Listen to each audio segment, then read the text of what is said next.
Good morning, everybody. This is Daily Yap number 16, I think. And today I want to talk about, well, more than talk about something specific, it's more like advice and yapping about, like companies that say we are a family. So that statement, right? A company saying we are a family has been memed to the death, right? Like, I feel like almost nobody believes that anymore. Or when they hear that, you instantly think, oh, this is a red flag on a company. And well, that's for a reason. That's because it is a red flag in a company.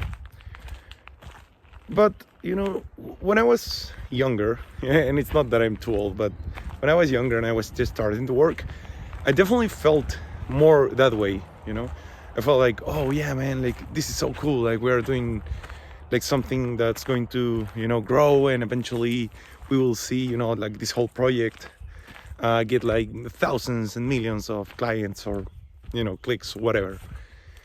And that's something that the company wants you to do and feel like, right? Because if you think about it from like the incentives, you're exchanging your skills and time for money. Like that's it. Maybe you have like a couple more benefits from the company, but that's it. Like once again, it's skill and time for money.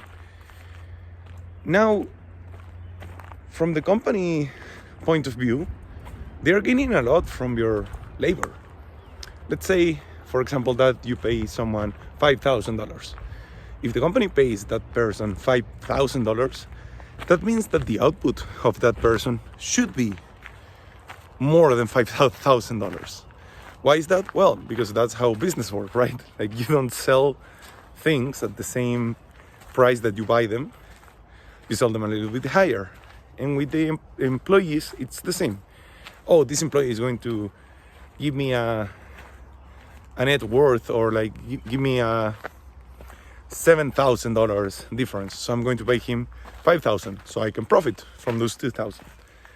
That's something that one has to keep in mind, which is the fact that even if you're not like the top performer at your company, if they haven't fired you, it's most likely because your output is greater than whatever salary you have. Oh shit, they have the, what are things, sprinklers, I think. Well, anyway, so we as employees, we also have to keep that in mind.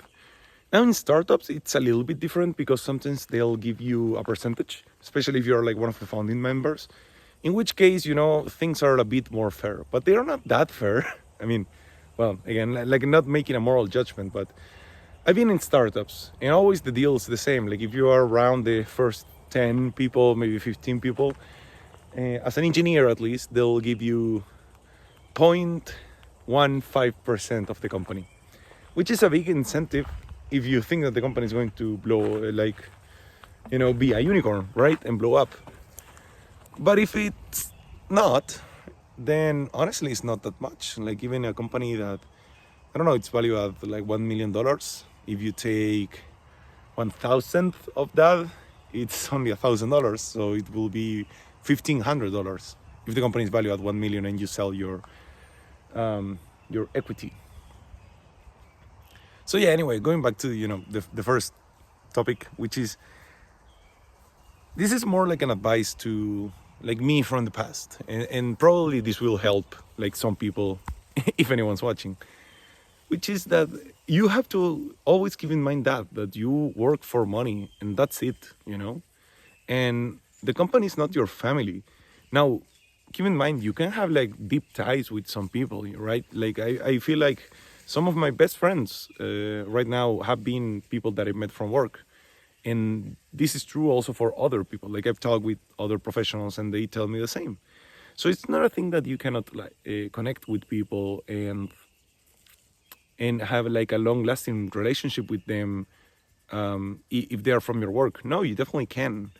But how I like to think more of work is that you are like a sports team or like a team, like that's actually how I address my colleagues, like, hey team. Because if you think about it, like on a team, On the team, of course, you can also make friends. You can have your buddies, and you can have like people that you don't like so much that you work with. But you all have like a shared objective, which is win the match. I played basketball when I was in high school, so I'll probably just quote experience from that. And sure, you can be like, oh man, like this guy doesn't really like run when we have to like defend, or he only wants to make points, he doesn't make good passes, right? So that would be more like the professional reputation that you get, right? If you're lazy, if you are able to like overcome problems or like coordinate with a lot of people, right? Like your skills will shine in a team. Now, when does the team become different from family? Well, if you think about it, your family is not dependent on performance, and a team is, and a work is, most definitely. Like I said, I've been around like a couple jobs already, and I've seen people, giving their all for a company. But then, as soon as things get like hard, or the person is not as motivated, the company already is like, hey man, what's going on? Like, hey, you have to do it. There's there's not like that deeper care and like unconditionality that a family gives you, right? It's only the one from the team. It's the same thing. Like, let's say you're in a football team, and by football I mean what Americans call soccer, which is horrendous, but in a football team, and the best guy suddenly loses their legs. Do you think that the family is going to be like, oh man, you cannot be part of our family because you lost your legs? No, like absolutely no way. Family will be there, or so I hope. However, when it comes to teams, they are going to be like, dude, like if you have a legless football player, that shit is not gonna work, right? Like and it's sad. It's not because it's his fault. It's not because they don't like him. It's just because you're there to perform. If you cannot perform, then you are not good for the team. It's as easy as that. And once again, like, why do I make this analogy? Because that's how actually work works.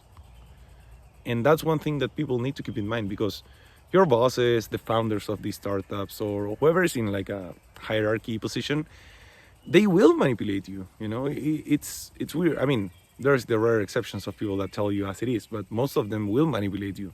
They're going to be like, yeah, like we really care for you. We want to, I don't know, keep working with you, and right, this is like our mission. I'm excited, and you should be too.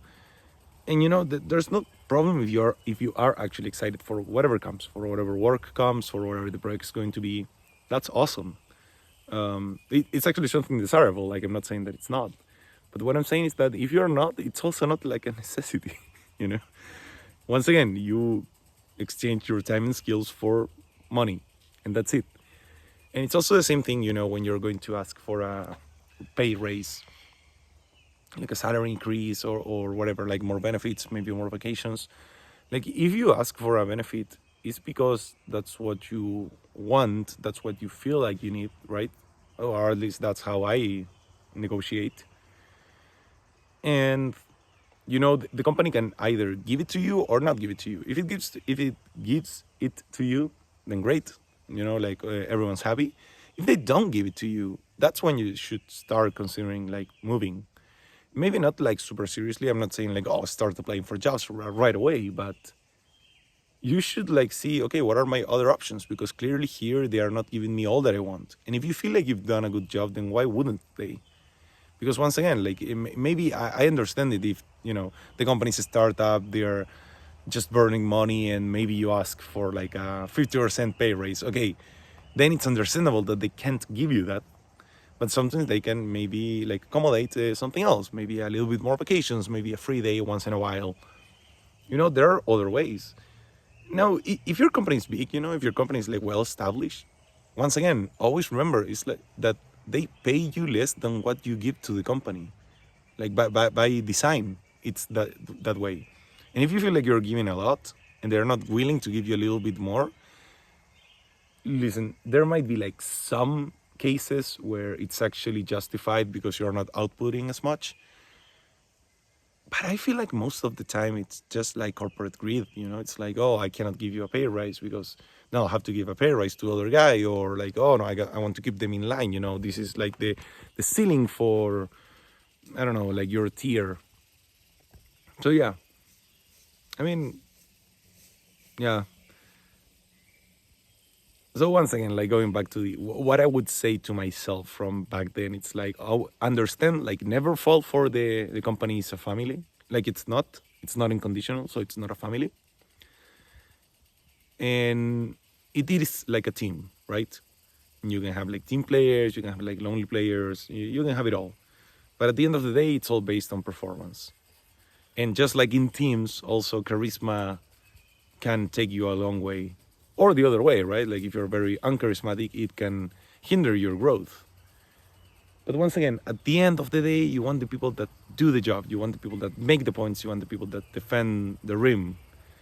You don't want someone that just because it's likable. That can take you away. That can take you like for some time. That can make you progress. But eventually, people will catch up. You know, it's like this guy actually is not a performance. So that's when you pivot to management usually. Well, anyway, this has been like a long daily yap about maybe some current work things that I've been going through. And I'll see you tomorrow.